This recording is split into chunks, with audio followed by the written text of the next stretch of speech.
Sean ustedes bienvenidos. Soy Luis Francisco Blandón desde Caracas, Venezuela, y junto a nuestro equipo iniciamos El Mundo desde el Sur, hablando en esta oportunidad de un escenario internacional bastante importante y que nos ubica en el mapa. Vamos a ver acá el mapa precisamente no de un país, sino de toda una región del continente latinoamericano, allí con el epicentro Venezuela, porque ahí en esa nación, precisamente en el Palacio de Miraflores, líderes de la Alianza Bolivariana para los Pueblos de Nuestra América, Tratado de Comercio de los Pueblos, instalaron la 23ª cumbre del ente regional, y en sus intervenciones los jefes de Estado debatieron sobre temas de defensa de la autonomía del sur global, además de presentar una agenda estratégica ALBA 2030, grandes metas de aquí del corto plazo al mediano plazo, también hasta 2030 o más.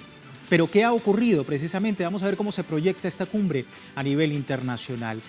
Según los avances de la 23ª Cumbre de Jefes de Estado y de Gobierno, se propone una agenda de trabajo llamada ALBA 2030 que busca, entre otros aspectos, el relanzamiento de Petrocaribe y la creación de la Universidad del ALBA. El presidente venezolano Nicolás Maduro ha comentado que este plan promete un crecimiento para los países miembros que además lograrían fortalecer el mecanismo de integración soberana para enfrentar las medidas hegemónicas que buscan excluir y atentar contra nuevas potencias emergentes. También se hizo un llamado a Palestina para que se una a este bloque regional del ALBA.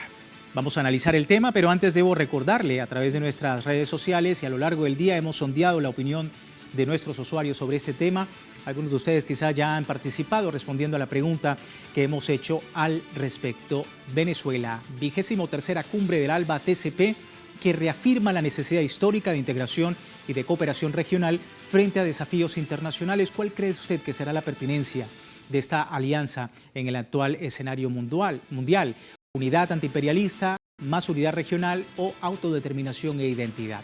Le proponemos seguir alguna de estas opciones en El Mundo desde el Sur. Si no ha participado aún, puede hacerlo a través de nuestra cuenta en X y también @TelesurTV, El Mundo en el Sur, @LuisVélez Telesur o Más Gente Despierta. Más adelante vamos a revisar y asociaremos las respuestas para observar las tendencias que están creando ustedes a través de las redes sociales sobre este tema. Y por supuesto vamos a profundizar en este escenario. Hemos invitado acá en el estudio a Fernando Rivero, él es magíster en Filosofía de la Guerra. Muchísimas gracias, Fernando, por tu tiempo con nosotros. Bienvenido nuevamente a Telesur. Gracias por la invitación. Bueno, el ALBA TCP se ha reunido el día de hoy. ¿Qué pertinencia le estás viendo a esta cumbre 23ª, ya después de 20 años de haberse planteado a través de los líderes Hugo Rafael Chávez Frías y Fidel Castro Ruz? Sí, bueno, lo primero que me parece importante destacar es que la Estrategia de Seguridad Nacional de los Estados Unidos 2022 ha trazado una hoja de ruta donde dentro de las regiones del mundo priorizadas está América Latina y el Caribe, y eso implica mayor agresividad de su política exterior, proliferación de bases militares, acuerdos como lo que hemos visto, por ejemplo, entre el gobierno de Ecuador y el Comando Sur de los Estados Unidos, o el que está en pleno curso entre el gobierno de Uruguay y también el Comando Sur. Se trata en definitiva de una gran operación, de una gran ofensiva por parte de los Estados Unidos, y frente a eso surge el ALBA, colocando no solamente como punto de partida la soberanía, la autodeterminación de los pueblos, un dispositivo geopolítico regional para que América Latina y el Caribe siga siendo una región de paz, sino que además en su agenda hacia el 2030, digamos, configura 3 grandes elementos centrales para la vida de nuestros pueblos: salud, alimentación, seguridad alimentaria y seguridad energética. 3 elementos que coadyuvan a mejorar la calidad de vida de nuestros pueblos. Y en esto de seguridad energética quería plantearte la siguiente pregunta, porque el relanzamiento de Petrocaribe ha sido importante en esta reunión. ¿Cuál es la perspectiva que estás viendo sobre esta Agenda 2030 en el sentido de Petrocaribe? Y como decía el presidente, contrarrestando pues esas acciones que tomó Estados Unidos contra Petrocaribe. Sí, los recursos naturales de América Latina y el Caribe, el litio, hidrocarburos, son fundamentales. Así lo ha reconocido Laura Richardson, jefa del Comando Sur, en su comparecencia ante el Congreso en marzo de este año. Y esto que ha planteado el ALBA hoy es un gran avance. ¿Por qué? Porque, bueno, Petrocaribe demostró que no solamente podía coadyuvar a la seguridad energética, sino que además era un mecanismo de integración diferente, donde la cooperación, la solidaridad estaba, digamos, en primer plano en detrimento de los intereses del mercado. Hoy, el mundo, como consecuencia de lo que ocurre en Asia Occidental y en Europa del Este, vemos un incremento, una presión, mejor dicho, sobre el mercado energético, sobre las fuentes de producción de energía, de hidrocarburos, quiero decir, y también sobre las vías de distribución. Todo eso conspira contra la seguridad alimentaria, de manera que colocar el énfasis allí es un paso muy importante y esperemos que en atención a ello, a la seguridad energética de los pueblos de la región, sean superadas las medidas coercitivas unilaterales, porque eso no perjudica a los gobiernos, lesiona a los pueblos del continente. Y a propósito del papel importante del Caribe, ¿no? ¿Cómo estás viendo esa asociación con el Caribe en pro de ese nuevo relanzamiento? Bueno, ya desde hace algunos años, por ejemplo, cito la administración Trump y también en la administración Biden, el Caribe ha tenido una importancia por, digamos, el número de votos que tienen estos países en, digamos, los organismos internacionales, también por supuesto sus recursos naturales, pero al mismo tiempo porque controlar el Caribe significa controlar un área geoestratégica. Por ello, hoy nosotros, quiero decir, los pueblos agrupados en el ALBA no nos trazamos, digamos, Petrocaribe como un instrumento para la dominación, para sojuzgar a otros pueblos, sino más bien como un mecanismo que contribuya a la emancipación, a evitar que las grandes transnacionales terminen por imponer sus intereses de acumulación de capital en detrimento no solamente de la soberanía de los pueblos, sino también de su calidad de vida.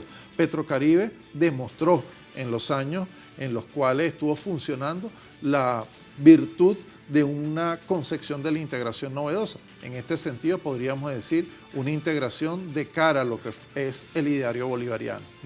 Vamos a ver, porque muchos se preguntarán la función del ALBA, TCP, la importancia que ha tenido para los pueblos de América Latina. Vamos a ver el escenario de la siguiente manera. Y es que la Alianza Bolivariana para los Pueblos de Nuestra América nació en el año 2004 con el propósito de alcanzar el desarrollo integral y social de América Latina y el Caribe. Se trata de un organismo que sigue ese pensamiento del libertador Simón Bolívar, que busca la unidad de la región, que se independizaba de cierta manera del poder colonial.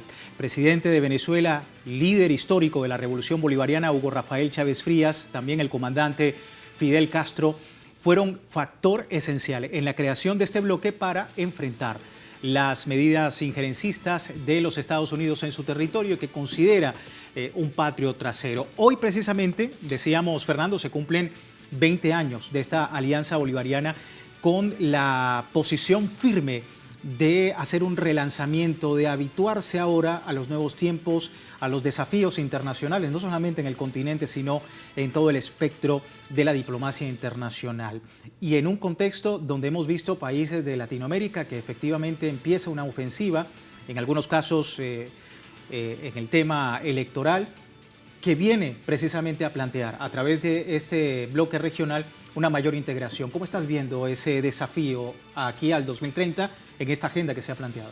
Bueno, creo que es una respuesta política necesaria, por una parte, en un mundo que se está reconfigurando con nuevos bloques geopolíticos, digamos, en el marco también de algo que me gustaría precisar. El Fondo Monetario Internacional la semana pasada ha mostrado sus proyecciones económicas para este año del 2025 y como dato importante está que las economías emergentes van a tener un crecimiento superior a las economías avanzadas como lo son la de la Unión Europea y la de los Estados Unidos. Eso configura la necesidad de que se coloque en primer plano la economía de la región, se coloque en primer plano los intereses de nuestros pueblos y creo que de acá al 2030 eso va a ser, digamos, una constante. Me refiero a los cambios en las grandes tendencias geopolíticas globales. Eso es muy importante porque América Latina y el Caribe está concebido por parte de los poderosos del mundo, de las grandes potencias de Occidente, como una región en disputa. Y nosotros acá,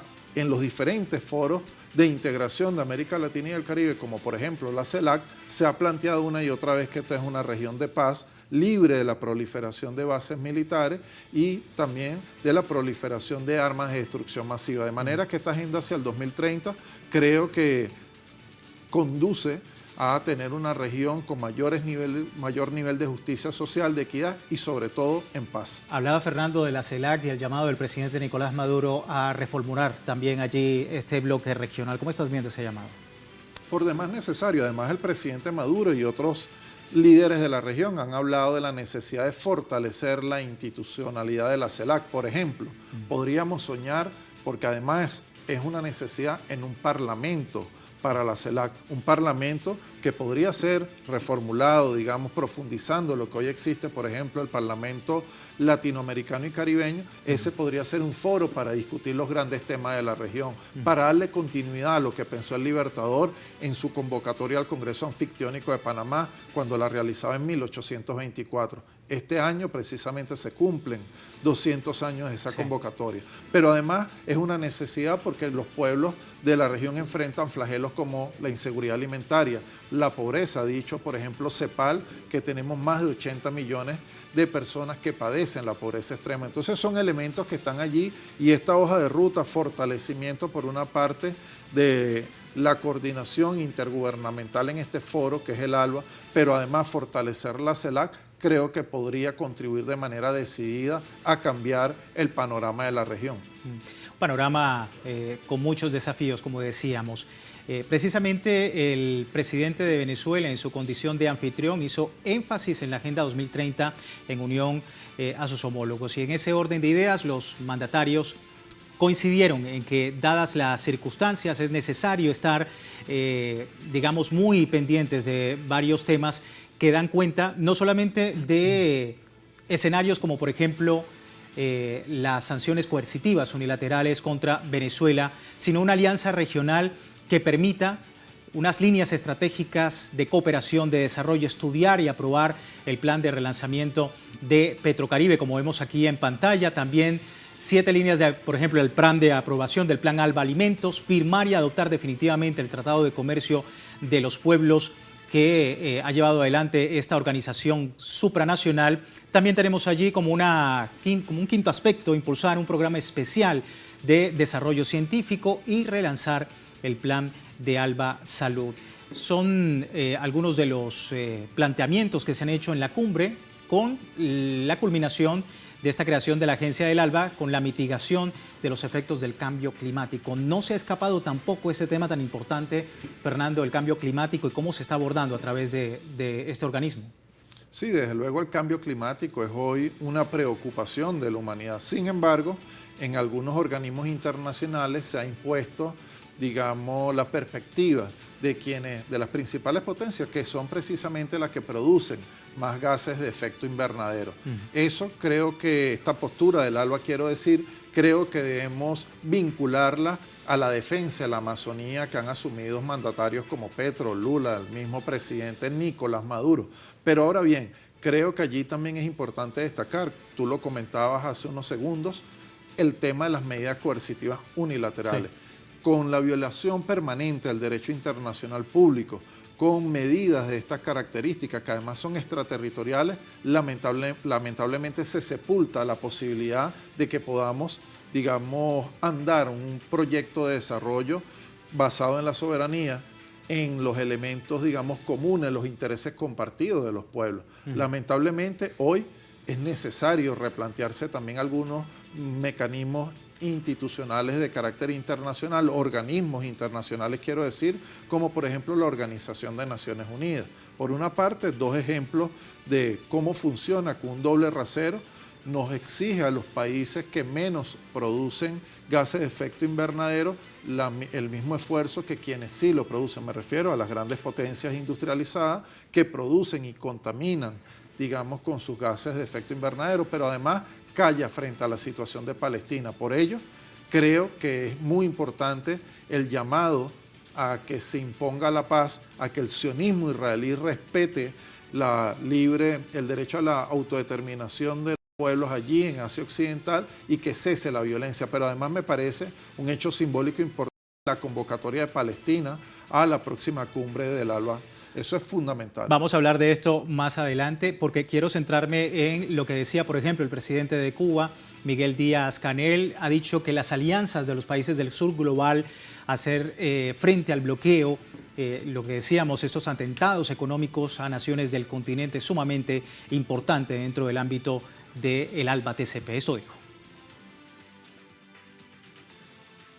Cuba siempre estará presente en el ALBA TCP, porque por encima de los bloqueos y las dificultades que decretan los imperios e impone sin piedad el actual orden internacional profundamente injusto y exclusivo, nuestra alianza ha probado cómo y cuánto se puede hacer desde el sur si esta solidaria integración prevalece. Y bueno, ahí teníamos entonces la opinión del primer mandatario cubano, pero también durante el encuentro el presidente Nicolás Maduro instó a la transformación, ya lo comentábamos Fernando, de la CELAC hacia una confederación de pueblos latinos y caribeños donde sean incluidos otros pueblos también. Esto dijo. Algún día podamos tener la fuerza, la capacidad, la voluntad, la independencia política para pasar de una poderosa comunidad de estados latinoamericanos y caribeños a una confederación de pueblos, de estados, de gobiernos de América Latina y el Caribe. Una nueva CELAC, donde esté Puerto Rico también, donde venga Puerto Rico como nosotros, como un nuevo estado libre, soberano, independiente, Puerto Rico libre. Una nueva confederación, Fernando, ha dicho el presidente Nicolás Maduro. ¿Cómo ves ese desafío? Me parece que está inscrito, por una parte, en la savia del pensamiento bolivariano, en lo que te decía, la propuesta de convocatoria al Congreso Anfictiónico de Panamá, porque allí el Libertador se planteó la unidad, que es algo superior a la integración. Recordemos que la integración tiene diferentes acepciones. Con el comandante Chávez, el comandante Fidel, la creación del ALBA, la integración fue reformulada tanto desde el punto de vista conceptual como de las medidas concretas que tomaron los gobiernos. Ahora, hablar de unidad, esta confederación se parece más a ese planteamiento bolivariano, implicaría entender que somos una gran patria, que somos la patria grande, que somos nuestra América, diría Martí, pero al mismo tiempo tenemos particularidades, pero podemos tener una política en común en el ámbito económico, en el ámbito monetario, en materia de seguridad y defensa, y por qué no pensarlo en todos los ámbitos. Se trata, en definitiva, de un paso más, de una apuesta por una profundización, de una concepción de la región que podría, digamos, convertir, como también lo planteó el Libertador, a América Latina y el Caribe en la esperanza del universo. Ya hemos tenido anteriormente el debate sobre la transformación, no solamente desde lo político y lo social, sino en lo comunicacional. Efectivamente, en Cuba se ha desarrollado diversos debates sobre este tema recientemente, la posibilidad de que los pueblos de América Latina, los pueblos del continente y del mundo tengan la posibilidad de desarrollar aún más, sea cual sea el formato digital, sea cual sea el formato de comunicación que permita llevar este mensaje. ¿Cómo estás viendo también esto dentro del contexto de esta Agenda 2030? Me parece fundamental porque en este momento está en disputa el sentido común, la subjetividad de los pueblos, y recordemos que los pensadores teóricos de la OTAN han venido apelando a la tesis de la guerra cognitiva, que no es otra cosa que convertir el cerebro en un campo de batalla, de manera que a través de las redes digitales y los diferentes medios de comunicación tratan de moldear la conducta, de captar la atención, y esto significa indudablemente un gran reto para quienes pensamos en un mundo distinto. Para los pueblos del sur global es fundamental dar la batalla en el ámbito de las ideas, dar la batalla por una subjetividad que rompa con el pensamiento único y que nos permita soñar, construir alternativas. ¿Alternativas frente a qué? Frente a un modelo que coloca como centro y fin de todo lo que hace la mercancía, la ganancia. Nosotros, por el contrario, así lo entiendo por parte de los mandatarios que estuvieron hoy reunidos allí en la cumbre del ALBA, se está colocando en primer plano la vida, la paz y la autodeterminación de los pueblos. Y bueno, el presidente de Bolivia, Luis Arce, mencionaba, ya lo escuchábamos, sobre la posibilidad de que Palestina, ya lo esbozabas, la posibilidad de que Palestina se incluya en el ALBA TCP. ¿Qué mensaje se está dando al mundo entero a través de esta incorporación? Bueno, creo que es una respuesta frente al ensañamiento, al genocidio que sufre ese pueblo hermano, pero al mismo tiempo habla de la necesidad de repensar las relaciones internacionales, de pensar en un nuevo modelo de convivencia humana donde se respete en efecto la vida, que es lo fundamental. Si no hay respeto por la vida, no puede haber respeto por el derecho internacional público, ni puede haber en consecuencia paz. Hoy lo que ha hecho el ALBA es una muestra de valentía, es una posición digna, pero es al mismo tiempo una condena rotunda contra el sionismo israelí y las potencias occidentales, que son en definitiva quienes le suministran armas, quienes le dan apoyo diplomático y, por ejemplo, los Estados Unidos particularmente, quien no permite es esa potencia que en el Consejo de Seguridad de la ONU se reconozca a Palestina como un Estado de pleno derecho. La doble moral, como dicen, sí, dentro del ámbito internacional, dentro de la comunidad internacional. Hablamos del presidente de Bolivia, Luis Arce. Se trata de una alianza histórica, dijo, que busca impulsar la región latinoamericana, que durante décadas ha sido ignorada precisamente por las potencias hegemónicas. Esto decía.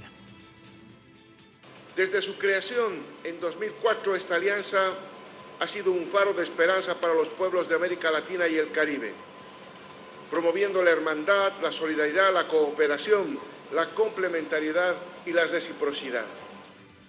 Luis Arce Catacora, el presidente de Bolivia, hablando de la importancia de la posibilidad de que a través de la complementariedad, tanto económica, social, política, diplomática, diplomacia de paz, como se ha marcado dentro del ALBA TCP y también a través de la presidencia de Venezuela, que en estos momentos, Fernando, va a un proceso de elecciones importantes, no solamente para el país, sino para el continente. Se supone que dentro de este debate sobre lo que está ocurriendo en el continente con las fuerzas progresistas, con la derecha y la ultraderecha, es sin duda un punto muy importante. ¿Qué está en juego en Venezuela?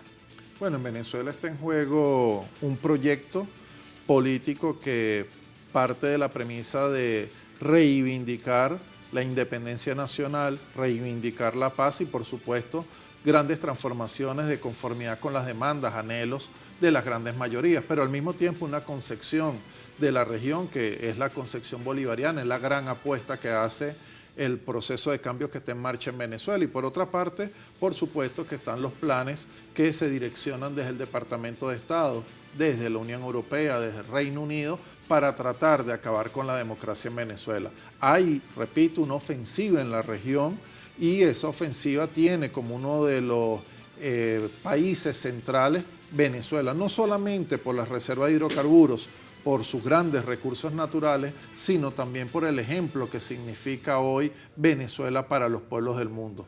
Ojalá pudiéramos ver, y lo decimos con mucha modestia, con mucho respeto también por otros pueblos hermanos, más gobernantes que se sumen a las voces que hoy se expresaron allí en el ALBA, desde diferentes latitudes, respetando las diferencias, pero al mismo tiempo colocando en primer plano la agenda que sí le interesa a la humanidad. Entonces, por ello, hoy Venezuela está en el ojo del huracán y es fundamental para, digamos, adelantar un cambio en las correlaciones de fuerzas en el continente y, por supuesto, esto tendría una incidencia en el nuevo orden mundial que se está configurando. Una agenda estratégica, líneas de acción global que plantea el ALBA y que precisamente tiene en la participación de las organizaciones sociales un punto clave, importante. Ya incluso el debate dentro del continente auspiciado por el ALBA TCP se inició hace unos días acá en Caracas, Venezuela. Quería preguntarte precisamente sobre ese papel de las organizaciones sociales de base en el continente y el papel que están jugando en todo este escenario de configuración que quiere plantear el ALBA a una Agenda 2030. Sí, eso es fundamental. Construir una nueva ciudadanía, construir una nueva subjetividad, construir mecanismos de organización política, de coordinación en el continente es clave para poder enfrentar los planes que se desarrollan desde los grandes centros de poder mundial. Y lo digo colocando sobre la mesa un ejemplo, lo que está ocurriendo en Argentina, una nueva oleada neoliberal, una nueva conculcación masiva de los derechos fundamentales, derechos humanos y de conquista que ha tenido el pueblo argentino y que hoy vemos al pueblo argentino en las calles, vemos al pueblo argentino protestando, o lo que ocurre precisamente allí en Palestina. Todo esto reclama la unidad de los pueblos, todo esto reclama mecanismos de acción que pasan por la articulación de los gobiernos, de los estados, pero que también tiene, digamos, un rol diferenciado. Y por ello la importancia de espacios políticos como el Foro de Sao Paulo, la importancia de otros espacios de coordinación, no solamente en la región, sino en el mundo. Hoy la lucha antiimperialista es una causa de la humanidad. Y la lucha de otras grandes problemáticas que ha tenido. Hablábamos precisamente de Argentina, que el día de ayer hablábamos acá en El Mundo desde el Sur, se ha volcado a las calles Sí. en defensa de la educación pública. Se ha volcado también a las calles en otros lugares del continente, precisamente para defender lo que se ha perdido en esa correlación de fuerzas que tú comentabas y la importancia de las organizaciones sociales a propósito de este escenario que se está gestando y que está planteándole un desafío a organismos como el ALBA TCP.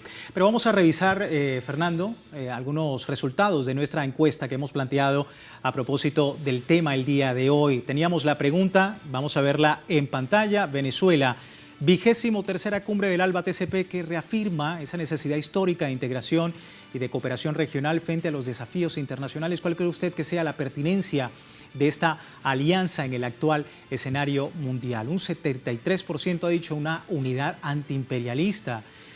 Otro porcentaje en menor medida ha dicho unidad regional, 20%, y autodeterminación e identidad, 7%. Fernando, una reflexión final. ¿Qué determina esto sobre una unidad antiimperialista que ha comentado nuestros usuarios el día de hoy? Bueno, creo que da cuenta de una concepción que ha germinado en el ALBA, pero también en los pueblos del mundo, sobre la necesidad de construir nuevos modelos de convivencia, de superar el pensamiento único y también, por supuesto, digamos, la colonialidad del poder que imponen las potencias occidentales frente a los pueblos del sur global. Creo que esto que demuestra la encuesta no es otra cosa que un avance en términos de la batalla de ideas que estamos librando. Bien, Fernando, muchísimas gracias. No, gracias a ustedes por la invitación. Por tu tiempo con nosotros. Y bueno, a ustedes también muchísimas gracias por mantenerse en sintonía de El Mundo desde el Sur. Quiero aprovechar la oportunidad para que nos sigan a través de nuestro multimedio en www.telesurtv.net con nuestra señal en tiempo real, también a través de nuestro usuario en la red social X @telesurtv para tener este feedback sobre los temas que planteamos en El Mundo desde el Sur, esa perspectiva del mundo desde el sur. Así finalizamos. Soy Luis Francisco Blandón. Gracias por seguirnos.